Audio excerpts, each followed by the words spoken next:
Now Dana White and all his people know they dead wrong for this one. Actually making this matchup happen is not cool. It's literally elderly abuse in every regard. Max Holloway finna take on Korean Zombie this Saturday at the crack of dawn, and I don't think it's gonna be close at all. I could just leave it right there and this be like a 32-second video, but I ain't gonna do that. So, in order for you to beat Max Holloway, you gotta have certain things going about yourself. For one, honestly, might just to be short, cause the facts show Max ain't really the best against the dwarves. Outside of that though, you gotta look at Max's style for what it is. He is a volume guy through and through. Really the volume guy.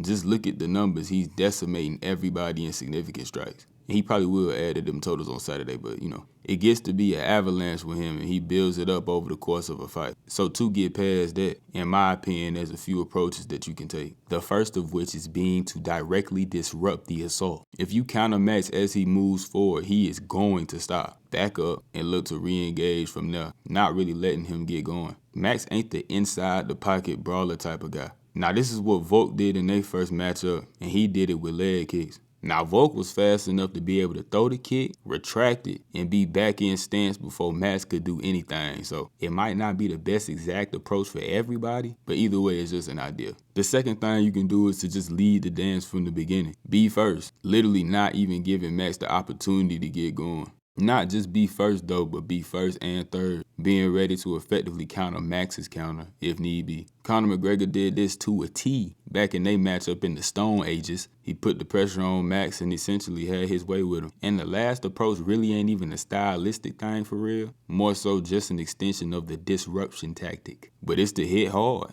Dustin Poirier and they rematch completely blasted through any and everything Max tried to do. And even though he did repeatedly wham Max in that fight, he still wasn't able to, at least officially, drop him, let alone knock him out. Now, when I look at all them ingredients to beating Max Holloway, Korean Zombie technically only fits into one, and that's hitting hard, but that's literally it. It's easy for me to forget this for some reason, but Korean Zombie been in the UFC for a long time. Him and Max really came in around the same times, but the thing about Zombie opposed to Max is that his style still reflects of somebody from 2013, if that makes sense. I ain't gonna call him one-dimensional. He is a linear moving, hard-hitting boxer. Now, he do have a grappling and submission threat, which could be a way that he can somehow find a way to get this upset. But outside of that, man, he trying to wing bombs. And I just don't think that's gonna be able to get it done against Max. Take the age out of it. He is a geezer. He's 36, ain't fought in a while. In his last fight, he fought the champion and got absolutely demolished. But like I said, outside of that, even in his prime, I don't think his style would have gotten past Max Holloway. So, as I mentioned, I despise this fight.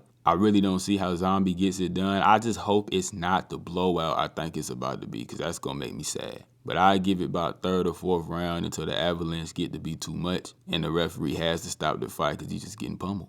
To quickly speak on some other fights on the card though, Anthony Smith and Ryan Spann finna run it back, and I think Ryan Spann wins. I low-key think Anthony Smith's starting to suck now. The age starting to catch up to him just a little bit. And even though Ryan Spann ain't consistently that good either, I don't know, I just feel like he's going to be able to get past Anthony Smith. I don't really care though. Giga Chikadze is here to fight Alex Caceres. And this low-key an interesting fight to me, I ain't going to front. Because even though I do believe Giga is technically superior and will be having his way for the most part on the feet, Bruce Leroy obviously is a very awkward and unpredictable fighter, as we know. And he also does pose a grappling and submission threat, which Giga ain't at all ready for. So I do think Giga will control most of the fight, but there's always that chance that Bruce Leroy can just find some odd way to win. So I wouldn't be surprised if he did so. But for the sake of the prediction, I'm going to just go with Giga and move on. And lastly, Aaron Blanchfield versus Talia Santos is here. Surprisingly very early on the card, even though this is a very good fight. Probably going to have to miss it live because,